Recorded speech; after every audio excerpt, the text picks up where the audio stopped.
उसका 13वीं अध्याय का 6वीं आयत है जो हम कहाँ हैं पढ़े हैं। इस पर लिखा हुआ है, इसलिए हम निडर होकर कहते हैं, हम निडर होकर कहते हैं, प्रभु मेरा सहायक है, प्रभु मेरा सहायक है, मैं न डरूंगा। मैं न डरूंगा। प्रेरित पौलुस के द्वारा इब्रानी विश्वासियों के लिए लिखा हुआ पत्री है, इब्रानियों की पत्री पौलुस के अन्य तमाम पत्रियों से हटकर तो सारे पत्रियों में पौलुस अपना परिचय देता है, प्रभु यीशु मसीह का दास प्रेरित पौलुस करके उसमें परिचय देता है। लेकिन इस पत्री में हम ऐसे नहीं कुछ देखता।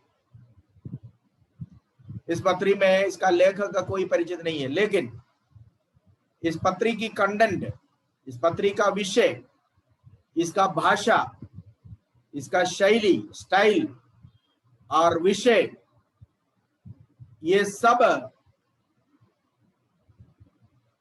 जब हम पढ़ते हैं निसंदेह कोई भी कह सकता है कि यह पौलुस के द्वारा लिखा हुआ एक पत्री है। बहुत सारे विषयों के बारे में, खासतौर पर पुराना नियम की आराधना, पुराना नियम के आराधना के विषय के भेद का खुलासा, कई बातों के प्रति इस पत्री में पौलुस ने खुलासा किया हुआ है। प्रभु यीशु मसीह महायाजकों से, पुराना नियम के महायाजकों से बड़ा है। प्रभु यीशु मसीह दूतों से बड़ा है। प्रभु यीशु मसीह अब्राहम से बड़ा है। प्रभु यीशु मसीह मलकी सदेक से बड़ा है। प्रभु यीशु मसीह स्वर्गदूतों से बड़ा है। प्रभु यीशु मसीह मंदिरों से बड़ा है। मतलब इस किताब का कुल मिलाकर जो कंटेंट है, यीशु मसीह सबसे ऊंचा, यीशु मसीह सबसे बड़ा ही है। कई बातों के, कई विषयों के बारे में एक एक अध्यायों में लिखकर जब आ रहे, यीशु मूसा से बड़ा। इस्राएली लोग मूसा को सबसे बड़ा मानता था, और इस पत्री में पौलुस कहता है कि यीशु मूसा से भी बड़ा है।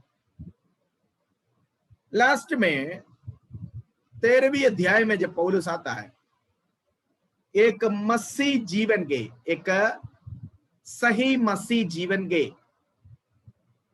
बारे में, या एक सही मसीह जीवन किस प्रकार बिताना चाहिए, एक सही मसीह जीवन के प्रति 7 आज्ञाएं जो है पौलुस इस पत्री में, इस आखिरी अध्याय में देता है। मसीह जीवन की शुरुआत, आगे हमें कैसे बढ़ाना है, ये सब इस अध्याय में लिखा हुआ है। चौथी आयत पारिवारिक जीवन, वैवाहिक जीवन के बारे में लिखा हुआ है। वैवाहिक जीवन के बारे में वो क्यों होता है, अक्सर शादियों में हम लोग इस आयत को पढ़ते हैं, चौथी आयत को, और उसके बाद तुरंत जो है वैवाहिक जीवन के बारे में कहने के बाद अगले आयत में तुरंत विवाह करने के बाद किसी चीज की लालच नहीं करना। वैवाहिक जीवन तुम्हें वो चीज लाओ, ये चीज लाओ कर जो है तुम्हें लालच में और लालसाओं में लेकर ना आने पाए, ये वहां पर बड़ी स्ट्रिक्टली लिखा हुआ है। कई पारिवारिक जीवन टूटने का कारण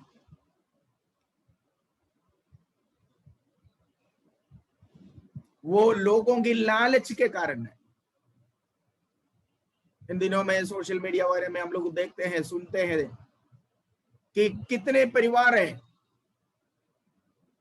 शादी हो गया और पत्नी अपने सोच के अनुसार जो उसको अन्य लोगों के घर में, अन्य लोगों के पास जो कुछ है उसके अनुसार मेरा पति मेरे को नहीं ला कर दे सकता है, ये मुझे पाल नहीं सकता है, और मेरी सहेलियों के पास वो है, ये कर ऐसे लड़कियां जो है कितने हैं जो अपने पति को छोड़कर बल्कि और अन्य लोगों के साथ चला जाता है, पारिवारिक जीवन टूट जाता है, क्योंकि ये सब जो है और लास्ट में ना उधर का ना इधर का रह जाता है।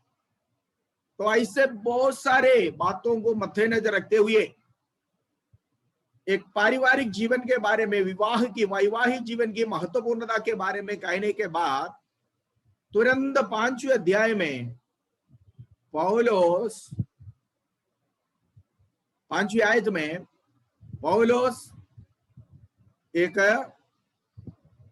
लोभ की या रुपया का लोभ या क्या कहता है उसको, उसके जो खतरनाक अनुभव है वो हमें कहां तक पहुंचा सकता है, उसका बुरा असर क्या हो सकता है, ये पौलुस कहता है। उसकी 5वीं आयत जरा पढ़िए, उसके बाद हम 6 में आएंगे। तुम्हारा स्वभाव लोभ रहित हो, तुम्हारा स्वभाव लोभ रहित हो। हाँ, और जो तुम्हारे पास है उसी पर संतोष करो। देखो, वैवाहिक जीवन के, मसीह जीवन के, Christian life, disciplined Christian life, एक साधारण मसीह जीवन, आनंदमय मसीह जीवन बिताने के लिए ये सब करना होगा। पौलुस कहता है, क्या कहता है, वैवाहिक जीवन के बारे में 4वीं आयत में कहा है, क्योंकि ये परमेश्वर नियुक्त किया हुआ है, विवाह को रोकना नहीं। आज बहुत सारे लोग ऐसा करते हैं, वैवाहिक जीवन को रोकता है। नहीं, परमेश्वर ने कहा मनुष्य का अकेला रहना अच्छा नहीं है, ये परमेश्वर की ओर से स्थापित किया गया है। सो वैवाहिक जीवन पवित्र है।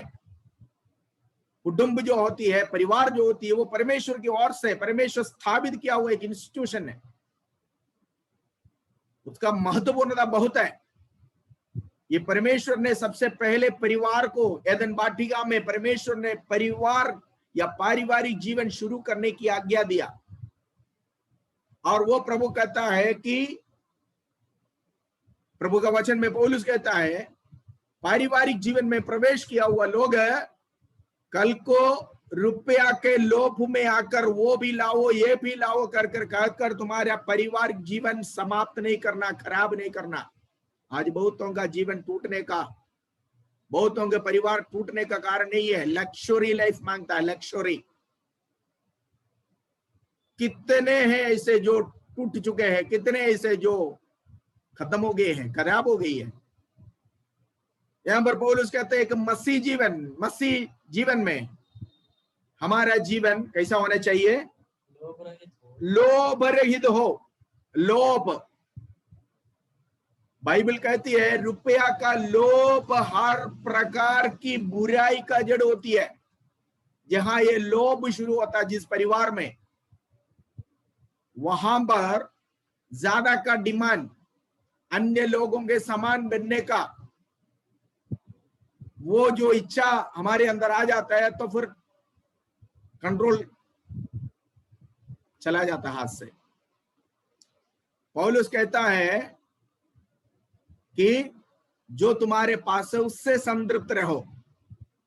हिंदी में कहावत है, जितनी चादर है उतनी बिछाओ।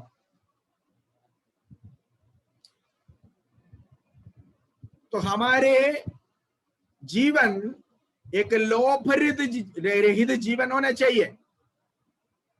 इच्छा अच्छा है लेकिन लालच अच्छा नहीं है।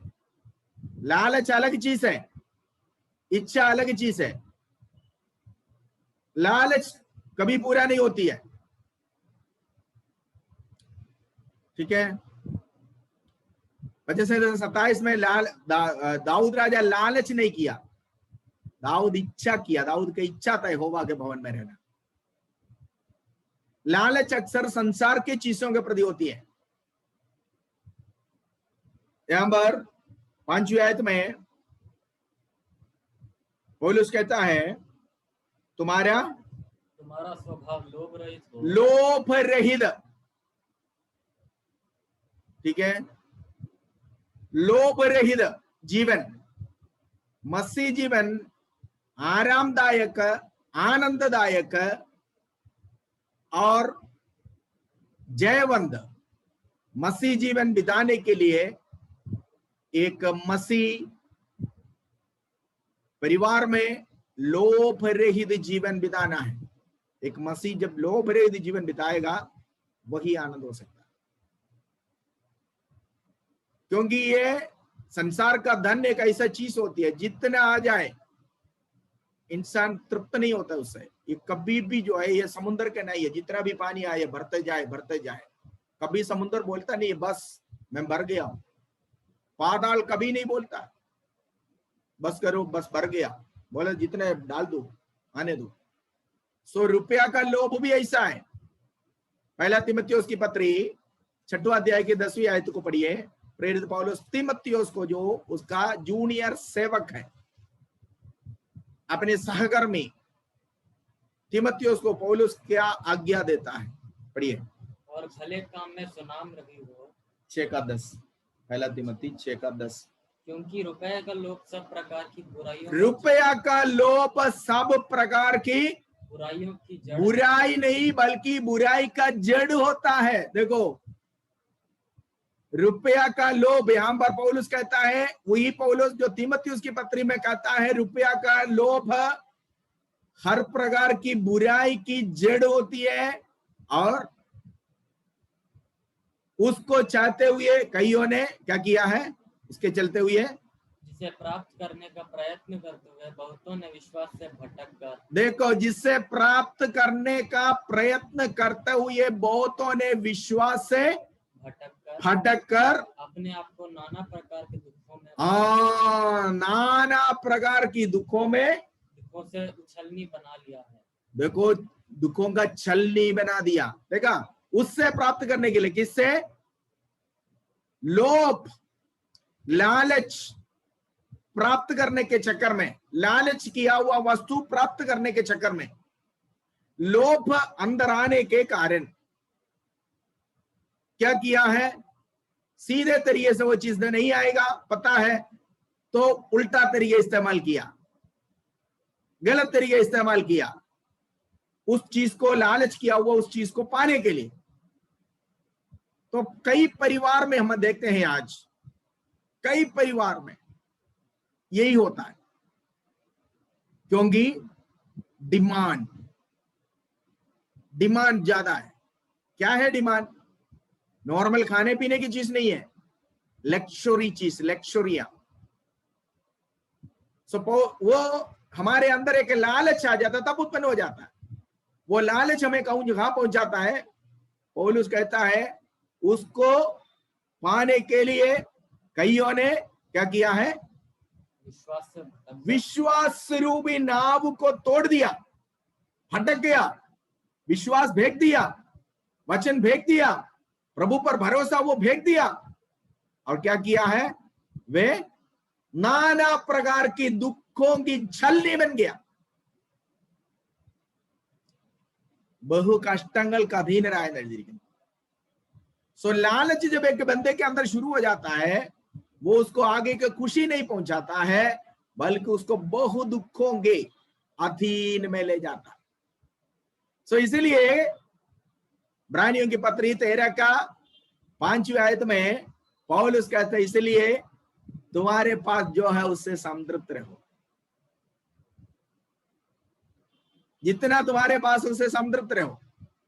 यीशु मसीह ने जब प्रार्थना सिखाया, प्रभु ने भी ये कहा कि दिन भर की रोटी मांगो, कल के बारे में वो लालच है, कल का, आज के लिए मांगो, वो लालच नहीं होता। कल के बारे में जो सोचता है, कल के बारे में जब हम चिंता होते हैं, तब लालच आ जाता है। कल की रोटी मांगो प्रभु ने नहीं बोला, प्रभु ने बोला आज की रोटी।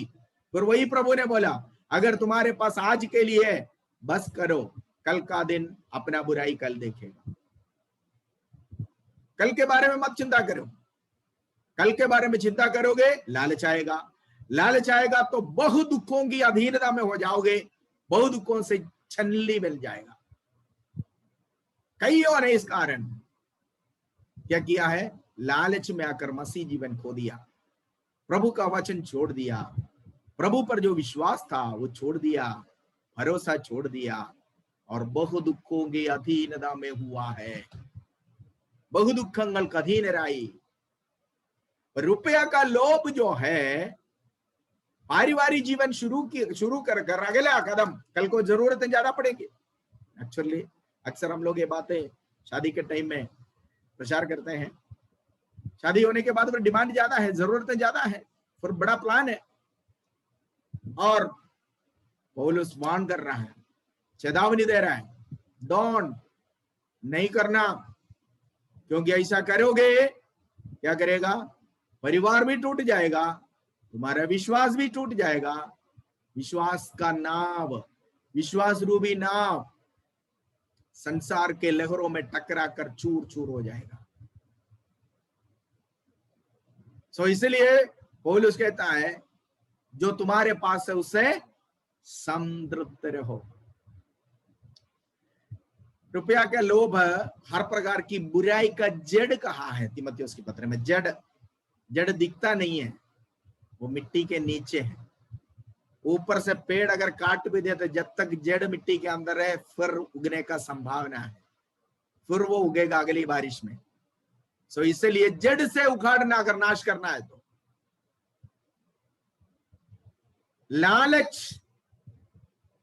लालची कभी भी जो है वो तृप्त हो सकता है, जितना मिले वो तृप्त नहीं हो सकता। परमेश्वर देता है अपने लोगों के लिए अपने जरूरत के अनुसार। प्रभु ने कहा मांगो तो दिया जाएगा, वही प्रभु का वचन याकूब के पत्र में पढ़ते, तुम लोग बिना मतलब के बहुतायत से मांगते हो इसलिए नहीं पाते। तो मांगने का भी तरीका है। हम हमारे भोगों में खर्च करने के लिए, लक्ष्य दिखाने के लिए मांगेगा तो नहीं मिलेगा करके याकूब कहता है। सो गॉड नोस, प्रभु जानता है कि हमें क्या चाहिए, हमारी आवश्यकता क्या है। आपकी आवश्यकता क्या है प्रभु जानता है, आपके बच्चों की आवश्यकता क्या है प्रभु जानता है।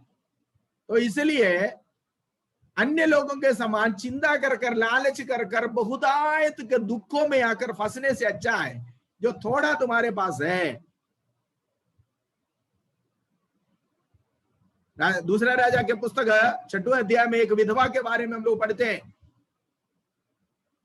उनकी आवश्यकता क्या था, उनके पास था क्या, थोड़ा था उसके पास। क्या था, एक कुप्पी तेल, और डिमांड क्या था उसका, आवश्यकता क्या था, बहुत बड़ा था। प्रभु ने वो थोड़े में वो तृप्त रहा, वो थोड़े में वो खुश थी। परमेश्वर ने उस थोड़े से उसकी सारे जरूरतों को पूरा किया। सराफत में एक विधवा थे, उसके पास एक रोटी बनाने का आटा और तेल बचा हुआ था, और वो थोड़े से वो तृप्त थी। और परमेश्वर वो थोड़े को, वो थोड़ा जो उसके पास था, उसी से पूरा अकाल के समय परमेश्वर ने उसको संभाला। उसके आटा रखा हुआ बर्तन, भरा हुआ बर्तन जो है, आटा नहीं देखा उसने। तेल रखा हुआ बर्तन में उसने एलिया को देने के बाद वापस आकर जब देखा तो पूरा भरा हुआ तेल नहीं देखा, उतना ही तेल था जितना पहले था। This is a real blessing. यही असली आशीष है। जो थोड़ा तुम्हारे पास है उसमें तृप्त रहो, उसको परमेश्वर का धन्यवाद करो। तो हमारा जयवंत मसीह जीवन और आनंद मसीह जीवन बिताने के लिए लालच नहीं करना चाहिए, क्योंकि लालसाएं और लालचें जो होती है वो हमें दुखों में पहुंचाता है। वो हमें केवल दुख नहीं, बहु दुखों में पहुंचाता है। तो इसलिए कईयों के इतिहास आपको मालूम है, लालच किया हुआ आखान, क्या हुआ उसके साथ। आखान ने बाबिलोन की चादर देखा, सोने की बाट देखा, कहां से लिया था, खाई से, है ना। प्रभु ने बोला था कोई भी चीज को लालच नहीं करना, लेना मत उधर। पर आखान का आंख उस पर लगी, आकान उस पर लालच किया, लेकर आया, अनुभव नहीं कर पाया, है ना। कितना बड़ा दुख में, केवल उसको नहीं सारे इस्राएलियों को दुख पहुंचा दिया। और वो आकान के कारण उसके न समझ जानवर तक पत्थरवार से मारा गया। आकान ऐसे करने के कारण उसकी पत्नी, उसके बच्चे, उसके जानवर सबको तराई में लाया और पूरे इस्राएली लोग उनके ऊपर पत्थर मारकर पत्थर का ढेर से पहाड़ बना दिया। लालच का नतीजा। यहूदा इस्करियोत लालच किया, क्या था नतीजा? अपने ही गुरु, अपने ही स्वामी, जिसके साथ वो 3.5 साल चला, जिससे डायरेक्ट उसने वचन सीखा, साथ चला, शिक्षा पाया। इतना नहीं, खजानजी भी था वो, चेलों के बीच में भी, है ना, खजानजी था वो यहूदा। पर उसने क्या किया? 30 सिक्के के लालच जब दिया गया, उसने क्या किया? अपने स्वामी को छोड़ दिया। बड़ी दुखों में की छलनी बन गया, बहु दुखों का, बड़े दुखों का अधीनता में हुआ, अनुभव नहीं कर पाया, एक सही मौत तक नहीं मिला। बाकी सारे परमेश्वर के दासों को परमेश्वर का वचन प्रचार करने के कारण मौत मिली है, बेमौत मिली, तो सच बात है। पर यहूदा खुद को अपने मौत चुना, वो भी एक नॉर्मल मौत नहीं था। पतरस कहता है उसकी आंत फटकर, अतड़ी फटकर गिरा, मरा, पेट फटकर बाहर अतड़ी आ गया। फांसी लगाने वाले को कभी भी ऐसा नहीं मरते। फांसी गले में लगता है तो उसकी आंत कैसे फटेगा, पेट कैसे फटेगा? क्योंकि शैतान उसको अपना खिलौना बना दिया था।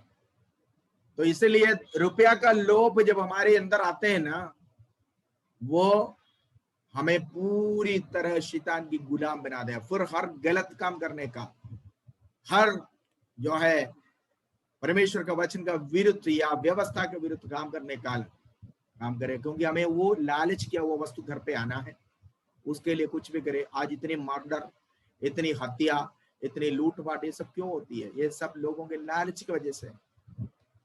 भूखा हुआ एक व्यक्ति खाना नहीं खाया, वो किसी का मर्डर नहीं करता, वो क्या करेगा? एक ब्रेड या 1 किलो चावल कहीं से चोरी करेगा, क्योंकि वो भूखा है।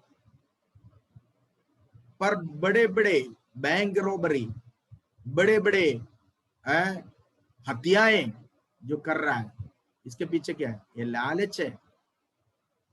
इसलिए पौलुस कहता है जयवंत मसीह जीवन के लिए पारिवारिक में जीवन में प्रवेश करने के बाद एक परिवार से या पारिवारिक जीवन जब शुरू करने लगता है, तो आगे कोई शैतान इस तरह से तुम्हारे पास आ सकता है, वो दिखाकर, ये दिखाकर, वो चमकने वाले चीजें दिखाकर, ये चमकने वाले चीजें दिखाकर लालच में लाने का संभावना है। पर कहता है जो तुम्हारे पास है थोड़ा, उससे संतृप्त रहना परमेश्वर का वचन नहीं है। रुपया के लोभ में आया हुआ लोग कभी भी वापस नहीं आया। एक मैंने बोला आखान वापस नहीं आया। यहूदा एक अच्छा मौत, यीशु के चेला था, एक अच्छा मौत नहीं मिला, और जो उसको अन्य लोगों के समान उसको एक अच्छा संस्कार नहीं मिला। तेमाड़ी कुड़ी जाओ अड़की, उसका बॉडी कहां पर है? परदेशियों के लिए, इस्राएल में, यरूशलेम में आकर मरने वाले परदेशियों के संग उसको खबर मिला, दुष्टों के साथ खबर मिला, एक तरह से कहा जा सकता है। सही मौत नहीं मिला, एक सही अंतिम संस्कार नहीं मिला। ठीक है, कारण क्या है? लोभ। यहूदा का अंत क्या था? और नया नियम में फिर हम देखते हैं प्रेरितों की पुस्तक में अनन्या और सफीरा, रुपया का लोभ, वो भी बच नहीं पाया। पुराना नियम के एक भविष्यद्वक्ता है जिसका नाम बिलेयाम है, वो पैसा के लिए भविष्यवाणी करने गया, श्राप देने गया। परमेश्वर बोला नहीं जाना, फिर भी जीत गया। प्रभु बोले जाओ। नतीजा आप जानते हैं, आप कई बार सुना है आपने, क्या था? एक भक्त के समान मरना चाहे, लेकिन ऐसे एक मौत उसको नहीं मिला। सो ये सब जो है हमें चेतावनी देता है जयवंत मसीह जीवन बिताने के लिए। लोभ रहित जीवन, हमारा चाल चलन लोभ रहित होना है। प्रेरित पौलुस अपना सहकर्मी तीमुथियुस, एक विश्वासी को नहीं, पास्टर को लिख रहा है, तेरी सेवकाई में, तो अभी जवान है, सेवकाई में कभी भी लोभ नहीं होना चाहिए। लोभ रहित सेवकाई प्रभु ने तुझे दिया, तो प्रभु की सेवक है, तेरी जरूरतें प्रभु पूरा करेगा। किसी के कोई भी चीज को ऊपर लालच नहीं करने का है। ये पुराना नियम की व्यवस्था भी है, अपने भाई के पड़ोसी के कोई भी चीज पर लालच नहीं करना। കൂട്ടുകാരന്റെ യാതൊന്നും മോഹിക്കരുത്. മോഹം ഗർഭം ധരിച്ച് പാപത്തെ പ്രസവിക്കുന്നു. मोह पाप को गर्भधारण कर कर मोह गर्भधारण कर कर पाप को जन्म देता है। तो इसलिए प्रेरित पौलुस एक जयवंत मसीह जीवन के लिए कहता है कि तुम लोभ रहित जीवन बिताना है। इसके बाद 6वीं आयत जो हम आज पढ़ा है, किस कारण उसके बारे में वो 5वां आयत का आखिरी सेंटेंस में लिखा हुआ है। उसके बारे में कहने के लिए ज्यादा समय चाहिए। आज मैं यहाँ पर समाप्त करता हूँ। प्रभु की आगमन देर हो गया, तो हम इसके बारे में डिटेली अगली बार हम सुनेंगे। परमेश्वर आपको आशीष दे।